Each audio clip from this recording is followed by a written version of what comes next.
Hola, bienvenido y bienvenida a un nuevo podcast de ciclismo evolutivo. En el episodio de hoy contamos con la presencia de Joan Sanchís, ciclista y psicólogo deportivo, que nos va a hablar un poco de la importancia de la mente en el rendimiento, a qué problemas se enfrentan los ciclistas en su carrera deportiva y cómo hacer para solucionarlos. Hola, Joan. Buenas tardes, Manu. ¿Qué tal? Bien. Bueno, encantado de estar contigo en el podcast. Lo primero que quería, bueno, resaltar es tu carrera como ciclista, ¿no? Que tú has competido hasta sub-23, creo. Bueno, de hecho sigo compitiendo ahora, hago mis pinitos. Competí, bueno, empecé en escuelas y sigo compitiendo ahora. Estuve algún año parado, no competí por temas de trabajo, pero enseguida lo volví a retomar. No puedo estar sin competir.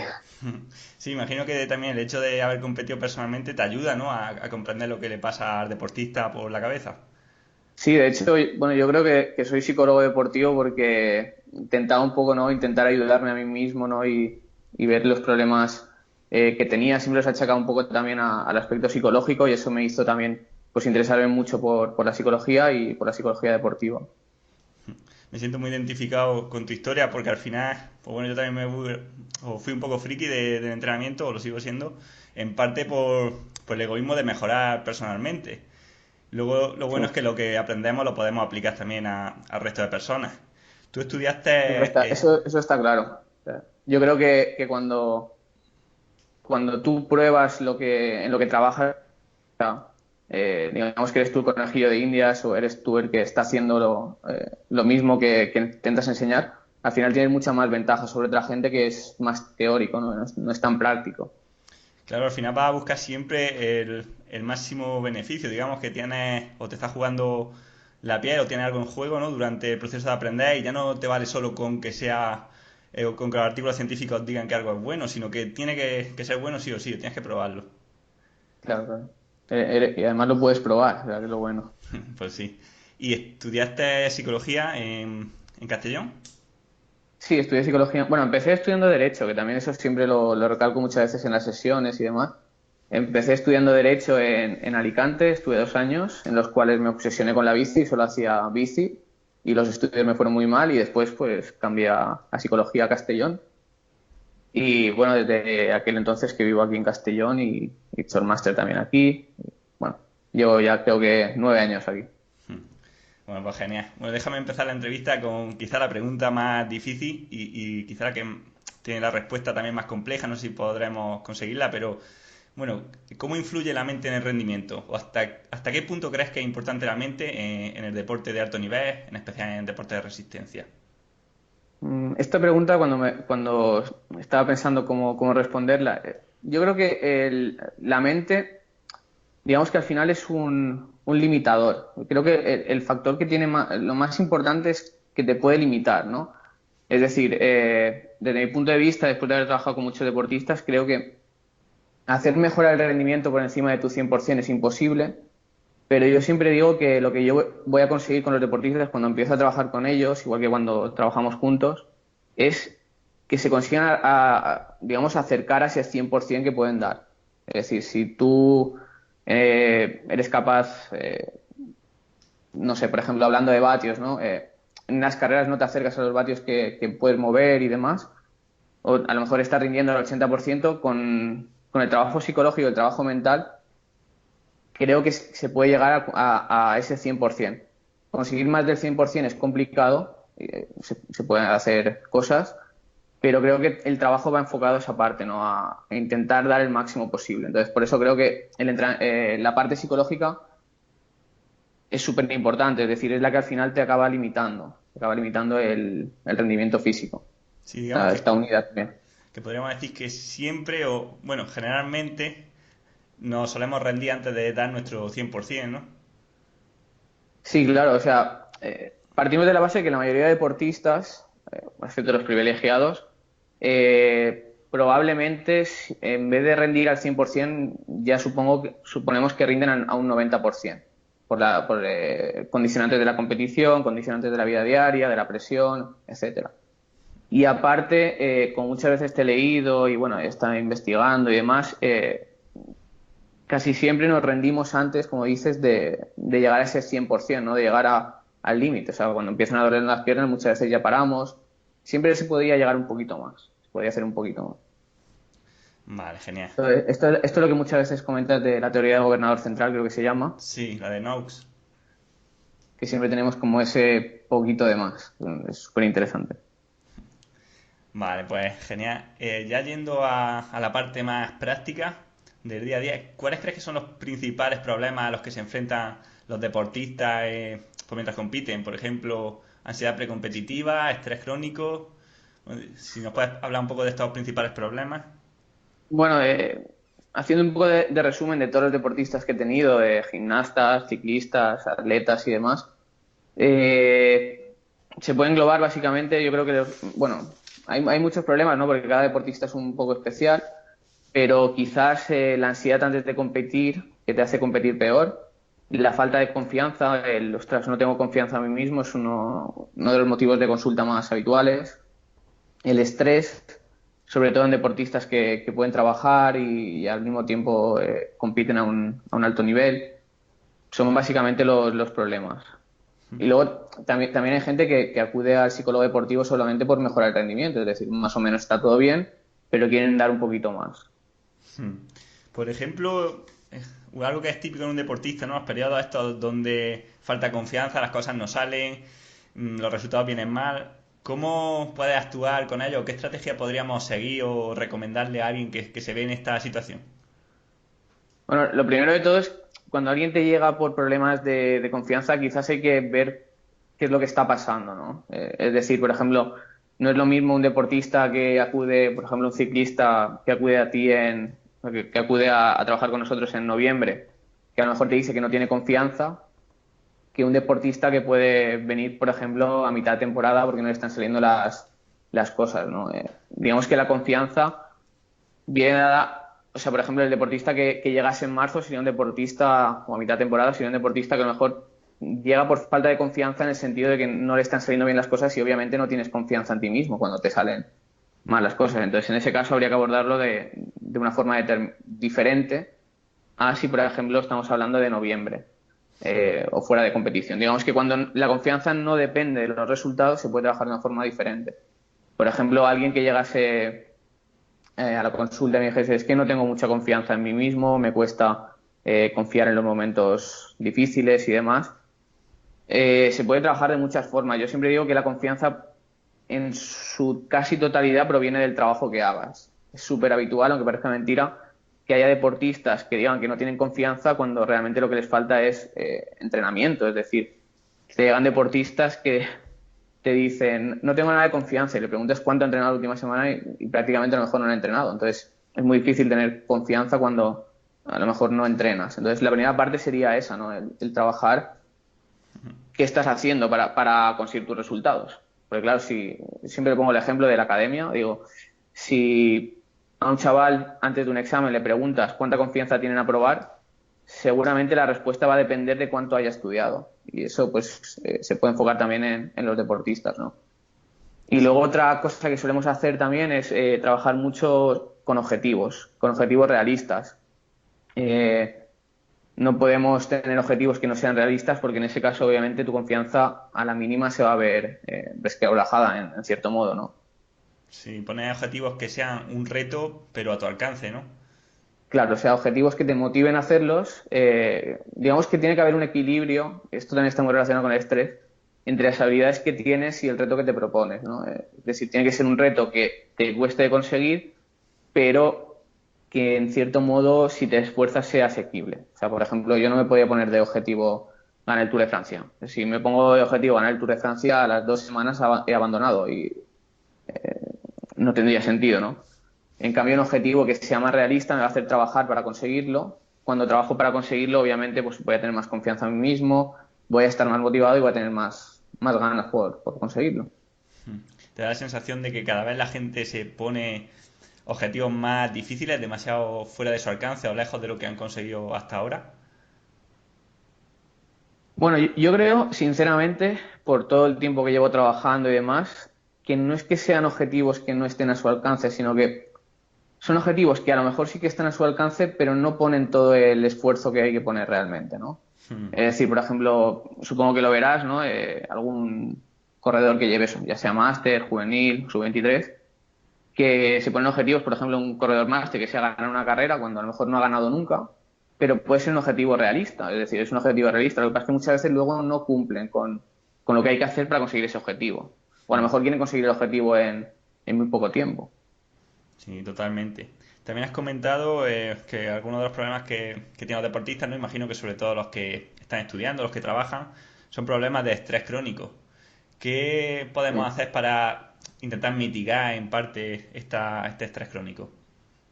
Bueno, volvemos un poco a lo de antes, lo que te comentaba de que cada caso es un poco particular, ¿no?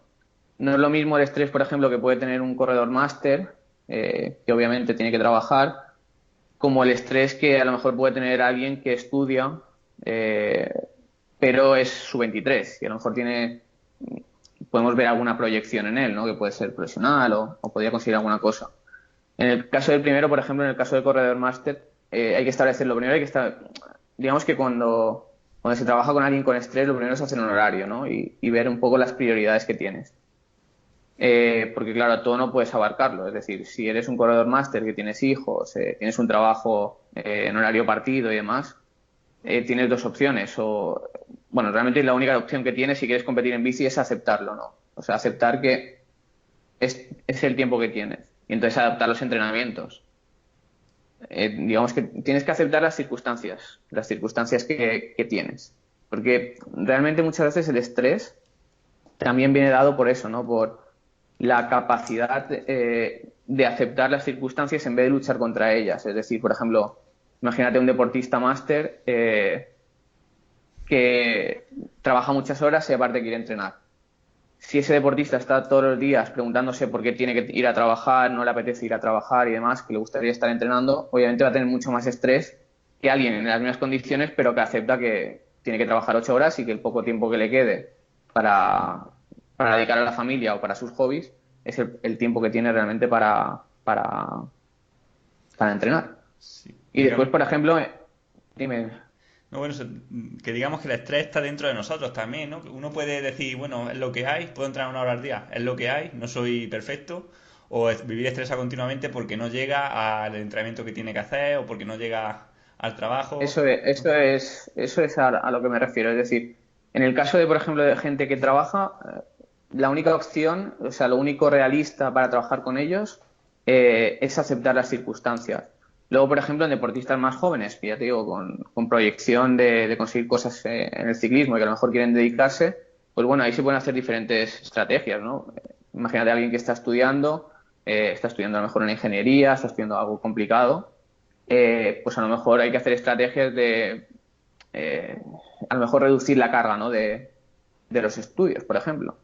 Al final todo se basa en prioridades, ¿no? Pero digamos que a lo mejor en alguien más joven se puede cambiar las prioridades y en alguien que compite en máster tiene que aceptarlas, o sea, tiene que aceptar las circunstancias o al menos encontrar el modo de no de cambiarlo. También es importante meter periodos de descanso, ¿no? Al final, aunque tengamos tiempo material, quizás no somos capaces de estar todo el día trabajo, estudio, entreno, estoy con la familia, ¿no? Claro, ¿Cómo lo ves? muchas veces eso también depende mucho de la percepción del deportista, ¿no? Habrá deportistas que estén todo el día haciendo cosas y no, o personas que estén todo el día haciendo cosas y no les importe, y luego habrá deportistas o personas que sí que necesiten un poco ese tiempo de relax, ¿no? No sé, imagínate que alguien pues puede venir y me dice, es que me gusta leer pero no tengo tiempo, entonces claro, en ese caso sí que hay que buscar esos momentos. Sí que es verdad que también lo que me dices, yo siempre recomiendo a todos los deportistas, sobre todo a deportistas jóvenes, y eso se ve muchísimo, tienen que tener periodos de descanso a lo largo de la temporada y sobre todo al final. Muchos padres quieren que los deportistas se entrenen todo el año, no les dejan a lo mejor descansar y es fundamental el decir este mes no hago nada, o sea, o hago lo que me apetece. Eso es súper importante. Perfecto. Pues genial, Joan. ¿Qué diferencia encuentras entre deportistas de diferentes disciplinas? Por ejemplo, entre ciclistas o, pues bueno, sé que lleva gente de baile, ¿no? Gente de otros Sí, deportes. sí. Bueno, la verdad es que he tenido mucha suerte y he trabajado con deportistas de deportes muy diversos, ¿no? Pues, por ejemplo, futbolistas, boxeadores, atletas, bailarines. Digamos que cuando empiezo a trabajar con ellos, últimamente he trabajado también con algún golfista, cuando empiezas a trabajar con ellos tienes que ver un poco las características del deporte. Sí que es verdad que las características psicológicas del deportista son siempre las mismas, es decir, hay que tener buena confianza, ser capaz de concentrarte y demás, pero cada deporte tiene sus propias características a la hora de explotar esas habilidades, ¿no? O sea, no es lo mismo la concentración, por ejemplo, de un ciclista, que a lo mejor estás 3, 4 horas encima de la bici o 2, que la concentración, por ejemplo, que puede tener un golfista, ¿no? Que al final realmente necesita concentración durante un torneo, pero los momentos de concentración son mucho más pequeños, ¿no? Hmm. Exactamente igual que, por ejemplo, también he trabajado con algún jugador de ping-pong y demás, y en estos casos, por ejemplo, es mucho más importante el saber desconectar de cada cosa que te ha pasado en el partido. Es decir, ellos tienen que conseguir ir punto a punto, ser capaces de jugar un punto, analizar un poco lo que les ha pasado y ser capaces de jugar el siguiente como si no lo hubiesen jugado el anterior. Y eso, por ejemplo, en ciclismo pues no es tan importante. A lo mejor en ciclismo se trabaja mucho más la capacidad de esfuerzo, ¿no? De soportar el dolor o de otras variables, la planificación. Y dentro del mismo deporte, por ejemplo el ciclismo, ¿encuentras diferencias en la mentalidad entre deportistas de más alto nivel, digamos profesionales o sub-23 de alto nivel con gente, bueno, o máster o ciclistas a nivel amateur? Que depende mucho de los deportistas. Cuando un deportista es...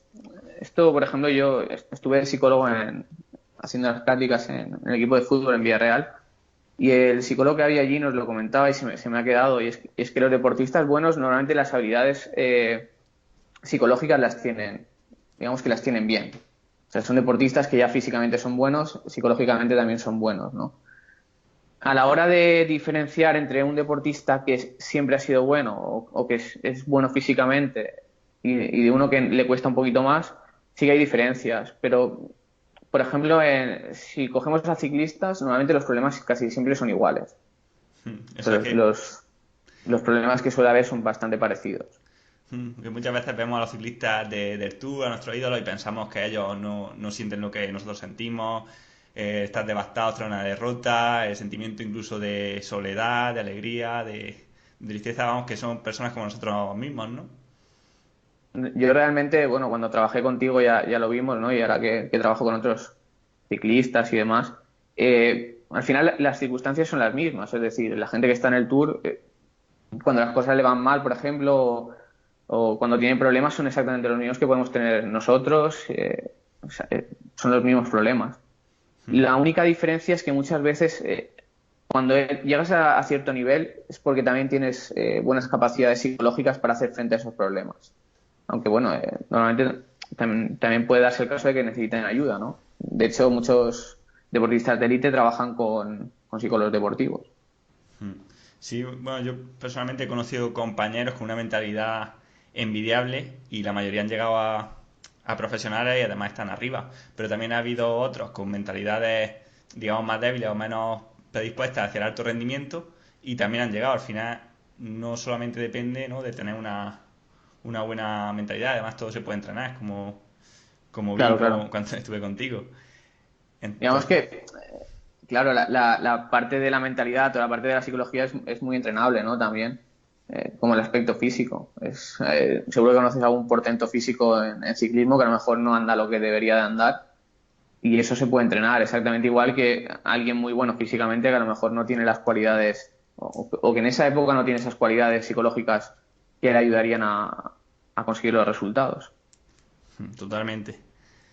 Vale, pues gracias, Joan. Ahora te quería preguntar una cosa un poco más también complicada, y es cómo podemos hacer para mejorar el rendimiento en una carrera. Por ejemplo, yo alguna vez he escrito que teníamos dos formas de aumentar el rendimiento. Una sería siendo capaces de tolerar más dolor, ¿no?, mediante la motivación, y otras sintiendo o siendo más capaces de no sentir el dolor, ¿no? ¿Sí? Bueno, cuéntanos un poco si estas estrategias están bien y qué podemos hacer para, Bueno, para yo mejorar.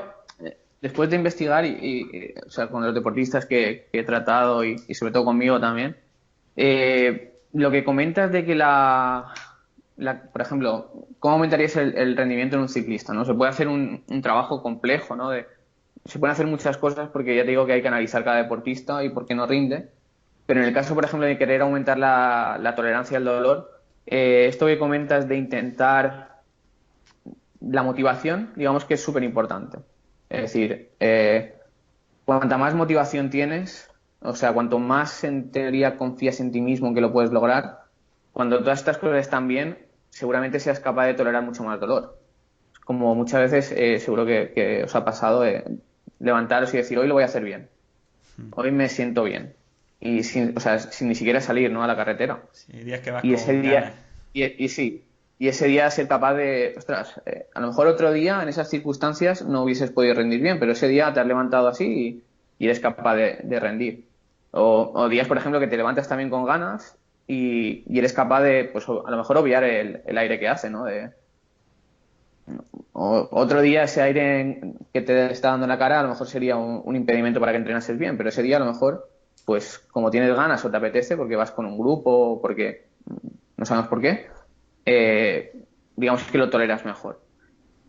Y luego la otra circunstancia que me comentas, yo creo que también se puede entrenar, de hecho es una de las partes que más me gustan, ¿no? Del trabajo un poco que hago, es aumentar la capacidad de sufrimiento trabajando ya más la parte cognitiva, ¿no? O sea, no la motivación que tienes ni cómo te encuentras, sino la parte cognitiva. Al final, como muchas veces también te he leído de lo que es, el último limitante de tu rendimiento van a ser los pensamientos que tengas, ¿no? Los pensamientos que tienes respecto al dolor. Al final, como muchas veces hablamos cuando trabajamos juntos, lo que te hace parar probablemente sean esos pensamientos, ¿no? Hoy estaba viendo la etapa del Tour y al final me estaba acordando de los últimos 100 metros, ¿no? Iban estos Chicone ¿cómo se llama? Y Dylan Teus, ¿no? Tienes- Sí. Sí, que iban juntos y realmente en esos momentos yo creo que la capacidad que tienen es exactamente la misma. La única diferencia es, pues a lo mejor que Teuns iba tirando y Chicone iba a rueda. Y entonces como que es un poco más fácil, ¿no? El sufrir. Entonces esto se puede entrenar. Hay dos estrategias que también las trabajamos, que es, por una parte, hacer más caso al dolor, o sea, digamos, aceptar ese dolor que tienes. Me van a doler las piernas, no pasa nada, voy a sufrir. Y la otra parte, que también forma parte de la de aceptar el dolor, es darte cuenta de que tienes ese dolor e intentar obviarlo, ¿no? O sea, no hacer caso del dolor que tienes, o sea, de los pensamientos. Estas dos estrategias las practiqué yo a tus órdenes. La que más hicimos fue la de no hacer caso al dolor mediante, bueno, trabajando con mindfulness, ¿no? Oye, intentando llevar la concentración a lo que es la respiración, en vez de dejar que los pensamientos acerca del dolor o el dolor de pierna interfiriesen en pues bueno, en nuestro rendimiento. ¿Cómo estructurar el trabajo este de mindfulness y bueno, qué éxito crees que tiene? Bueno, realmente el mindfulness, así a muy grandes rasgos, lo que promueve es que seamos capaces de observar el flujo de pensamientos que tenemos y, digamos, aceptarlo, o sea, no hacerles caso o ver que están ahí, pero que no nos impiden, ¿no? Actuar. Claro, en el tema del deportista, intentando mejorar el sufrimiento, bueno, ya te conté que intenté hacer una especie quería hacer un ejercicio en la universidad de este tipo, ¿no? De poner a gente a correr en la cinta de correr e intentar hacerles un entrenamiento de mindfulness y ver si eran capaces de superar esos límites. El objetivo al final es que ellos sean capaces, o lo que hicimos nosotros, de darte cuenta de que tienes esos pensamientos cuando vas a tope y no hacerles caso. Es decir, actuar de forma un poco de robot. Ser capaz de sufrir, pero intentando obviar esos pensamientos. Lo de la respiración siempre lo suelo hacer porque digamos, es el tener un punto de anclaje, ¿no? No es sentirte perdido en ese momento, sino tener, vale, no hago caso de los pensamientos, pero me tengo que concentrar en algo. Entonces, ¿en qué me concentro? Pues en la respiración. Cada vez que note que tengo un pensamiento, vuelvo a la respiración. Y es lo único que me preocupa durante ese esfuerzo. Muchas veces es lo mismo que cuando intentas, por ejemplo, a lo mejor concentrarte en la rueda de adelante o intentas concentrarte en el paisaje y demás. Sí. Y, por ejemplo, ejercicios que hicimos, bueno, yo siempre digo que soy un psicólogo un poco peculiar y me gusta hacer ejercicios, digamos, que se apliquen, ¿no? Porque también he trabajado con psicólogos deportivos y creo que siempre se quedaba todo en algo muy teórico, ¿no? Bueno, te explico un poco lo que es el sufrimiento y a partir de ahí, tú si puedes hacerlo, pues lo trabajas. Y entonces siempre trabajo de forma más práctica, ¿no? Por ejemplo, te acordarás, no sé si lo íbamos a hacer, lo de las duchas frías, no sé si lo Sí, sí, recuerdas, que ducharnos con agua fría y tratar de concentrarnos en la respiración, que era bastante o sea, complicado. Pero bueno, intentar ver pensamiento. O por ejemplo, en tu caso también que lo hacíamos con la sauna, ¿no? Intentar estar en la sauna, cuando empecemos a tener calor, pues seguir concentrados en la respiración. Al final es una estrategia para entender un poco lo que es el sufrimiento encima de la bici y luego ser capaz de plasmarlo. sí, en la sauna lo notaba mucho porque llegaba a un punto siempre en el que estaba a punto de tirar la toalla, decía ya no podía aguantar más. Entonces ahí me ponía a contar respiraciones profundas y contaba 20, 30 y luego tenía como otros 2, 3 minutos más ahí de segundo aliento donde estaba bien, hasta que ya sí que me Claro, tenía que salir, pero sobre todo esto, lo del mindfulness a mí me encantó, lo probé durante ese año mucho y me sirvió muchísimo. Una experiencia personal fue por ejemplo, en el Tour de Utah, me acuerdo una etapa, creo que fue la segunda o así, que empezamos a subir ya un puerto, pero a tope. Además quedaban 50 metas o así, y empezamos a subir a un ritmo que digo, "Uf, esto es imposible de aguantarlo". Y cuando me iba ya a venir abajo, bueno, como siempre, ya tenía la costumbre de concentrarme en la respiración, entonces abdomen, arriba, abajo. Y bueno, de milagro poniéndome a tope, pero luego el ritmo poco a poco empezó a bajar. Yo fui a tope toda la subida, pero conseguí aguantarla. Gracias a eso también en otras etapas conseguí aguantar adelante, yo creo que rindiendo incluso un pelín más de lo que yo tenía. claro, Entonces, claro. vamos, yo creo que eso me mejoró muchísimo el rendimiento, tanto en esa vuelta como en otras. Y Digamos que al final es entenderlo, ¿no? Es entender un poco qué es el dolor, ¿no? El dolor, o sea, la capacidad de soportar el dolor, ¿qué significa? Porque muchas veces pedimos a los deportistas, he sufrido muchísimo, pero bueno, ¿qué es sufrir? Sufrir es que te duele todo y quieres parar. Entonces vamos a intentar que no pares. Claro, digamos hasta unos límites que son saludables, ¿no? Porque siempre podrías, digamos que no es muy ético. Por eso no me dejaron hacer el experimento este en la universidad, porque me decían que no era ético, ¿no? El llevarlo hasta el máximo. Pero siempre te puede ayudar a rendir un poquito más. sí, bueno, yo creo que incluso aún intentando evitar el dolor siempre va a haber un punto en el que nos paremos, ¿no? Inconscientemente quizá, pero sí que luchar más allá de lo que estaríamos normalmente dispuestos a soportar de dolor, pues mediante estrategias, siempre nos va a hacer mejor rendimiento. Vamos, yo lo vi bastante claro. De hecho, pues bueno, a los 2 o 3 meses hablaba con un profesor, un doctor en psicología, y él me decía que, bueno, yo le conté mi experiencia y él me decía que no había nada probado de que mindfulness mejorase el rendimiento. Y claro, yo decía, sí, sí me da igual, pero a mí yo Pero funciona. lo que he visto yo es que me da igual lo que diga la ciencia o lo que diga hasta ahora la ciencia, porque ya sabes que eso de aquí a 5 años Sí. puede cambiar. De hecho, ahora está muy de moda todos los artículos relacionados con el mindfulness Digamos, y estrategias. digamos que al final lo que tienes que hacer es probarlo por ti mismo y ver si te funciona, ¿no? Y la O otra, sea, ver si va bien. y bueno, la otra estrategia que nos has comentado, también ya sería interesante verla, es la de aceptar el dolor. Esta también la practicamos. Bueno, cuéntanos cómo se realizaría y de qué trata. Digamos que para trabajar el dolor hay muchas estrategias. Por ejemplo, otra que también hicimos, que es entenderlo, ¿no? O sea, digamos, analizar qué es el dolor y ver que todos sufren y que es necesario. La de aceptarlo es súper importante. Lo que pasa es que creo que es un poco más complicada, ¿no? Porque es como intentar relacionarte con el dolor de forma positiva. Sí que es verdad que si oímos a los deportistas, no recuerdo, creo que fue Julián Alaphilippe en la etapa esta que ganó, que decía que a él le gustaba sufrir, ¿no? Es decir, la mayoría de deportistas, o hay un vídeo por ahí, creo que de Froome, que habla también de lo mismo, ¿no? De que les gusta ese sufrimiento. Y al final es una parte fundamental, es decir, si eres ciclista sabes que tienes que sufrir. Y por ahí van los tiros un poco de lo de aceptarlo, ¿no? De intentar aceptar esas circunstancias. Es decir, si quieres ir rápido tienes que aceptarlo. O sea, conocerlo y aceptarlo. Cuando lo aceptas, en vez de huir del dolor, decir, ostras, voy a sentir mucho dolor, voy a parar, aceptarlo. O sea, ver que es algo positivo, ¿no? Que es algo que le está pasando también al ciclista que llevas al lado. Sí, o asocias quizás el sentir dolor con que es bueno porque estás rindiendo más de lo que Claro, esperabas, te estás exprimiendo y al final sabes que cuando te exprimes a tope, luego te sientes bien después de la carrera, sea el resultado el que sea. Bueno, sabes que claro. estás cumpliendo el objetivo, ¿no? Asociar dolor a objetivo, a recompensa. Claro, por ejemplo, intentar hacer eso, sí, sí. Y a mí una cosa que me Intentar. pasaba cuando te concentras en el dolor, porque muchas veces también pasa que le tenemos más miedo al dolor de lo que luego es en sí, ¿no? Tenemos más miedo, por ejemplo, a ir al dentista que luego lo que de verdad es. O nos pasa en ¿Eh? muchas cosas, ¿no?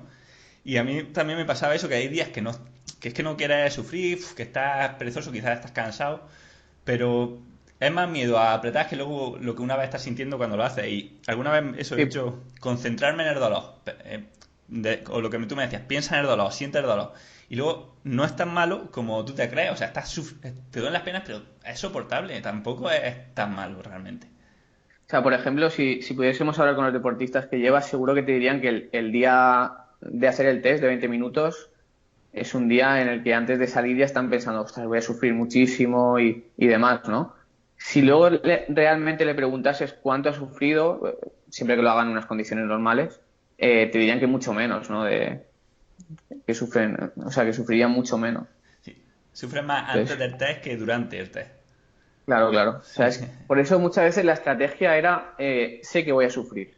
O sea, lo voy a pasar mal, eso está claro. Porque si tienes ese pensamiento antes de hacer de un test, de una carrera, seguramente lo pases menos mal. Porque vas como predispuesto, ¿no?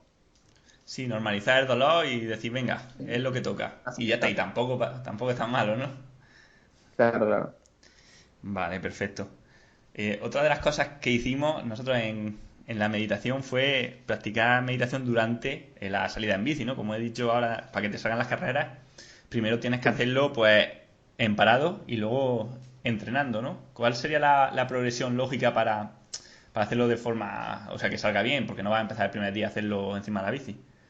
Claro, una de las cosas que todavía sigo viendo, aunque bueno, las primeras consultas que hago siempre lo intento explicar, es que el entrenamiento psicológico es algo que necesita de un tiempo, ¿no? Igual que vas al gimnasio durante mucho tiempo para coger fuerza o hacer muchas horas de bici para tener un buen nivel, también necesitas muchas horas de práctica para conseguir resultados a nivel psicológico. Quizás a lo mejor hasta más que físicamente, ¿no? Porque tenemos unos patrones de pensamiento que cambiarlos es complicado y hay que trabajarlo. Entonces, claro, por ejemplo, para hacer mindfulness siempre hablamos, ¿no? Con el tiempo voy un poco perfeccionando lo que hacía al principio, ¿no? Y viendo un poco lo que es más útil y demás. Pero siempre partimos de que el deportista lo haga un poco en parado, sin estímulos que le puedan molestar, ¿no? Que sea capaz, por ejemplo, de concentrarse en la respiración en su casa, a lo mejor 10 minutos, y que cada vez que se despiste sea capaz de volver a la respiración. Y poco a poco intentar, digamos, que vaya haciendo más los ejercicios aproximándolos al deporte que hace, ¿no? El primer ejercicio sería hacerlo en casa. Bueno, realmente el primer ejercicio que suelo mandar es hacerlo con los ojos cerrados para que el deportista se dé cuenta de los pensamientos que tiene, porque muchas veces ni siquiera somos conscientes de esos pensamientos. No sabemos ni siquiera qué estamos pensando. Luego solemos hacerlo con la respiración, estar en casa ya siendo conscientes de la respiración y poco a poco ir trasladándolo a lo que va a ser el deporte en sí, ¿no? Pues, por ejemplo, empezar a lo mejor haciendo lo que hablamos de la sauna, lo que hablamos de las duchas de agua fría y poco a poco pues ya ir trasladándolo a la bicicleta. Primero en entrenamientos y luego en competiciones, porque obviamente para ser capaz de hacer una competición primero tienes que haber sido capaz de hacerlo en un entrenamiento. Siempre digo que si no sufres entrenando no esperes sufrir compitiendo porque no estás acostumbrado, no sabes lo que es. Entonces, del mismo modo tienes que entrenarlo primero. Genial, Joan, pues me ha encantado la conversación, creo que es súper interesante. Ya solo te voy a pedir dos cosas más. Una, si nos puedes Dime. dar un consejo práctico, bueno, para los principales oyentes del podcast, que por un lado sería sub-23, juveniles, y otro consejo para, pues ya para ciclistas máster de competición. Bueno, ya te digo, como llevo diciéndote toda la entrevista, creo que es algo muy, digamos que depende de la edad, como tú dices, ¿no? Hay que tomárselo de una forma o de otra, ¿no? Sobre todo en deportistas jóvenes, creo que es súper importante que disfruten de lo que hacen, muchas veces, bueno, he leído los artículos que hace referencia, ¿no?, al disfrute.